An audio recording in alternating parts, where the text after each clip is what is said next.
নির্মাতা মুস্তাফা সরোয়ার ফারুকী স্পষ্ট ভাষায় বললেন, বিপ্লব হ্যাজ টু মেনি প্রোপাইটার্স নাও। বলতে চাইছেন যে বিপ্লবের মাধ্যমে বিজয় হলো, এখন সেটির মালিকানা দাবি করছেন অনেকেই। এর কারণটাও ব্যাখ্যা করলেন এই নির্মাতা।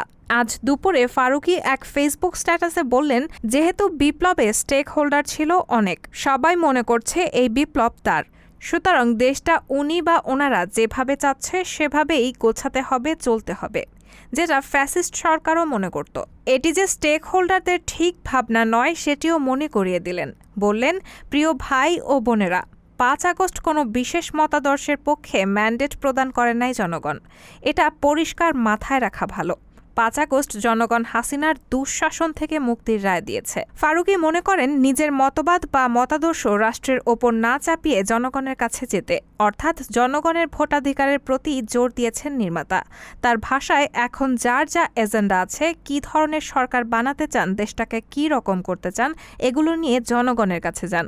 জনগণ ভোটে নির্ধারণ করবে কাদেরটার পক্ষে তারা আছে। রায়হানা মুন, সবার কথা।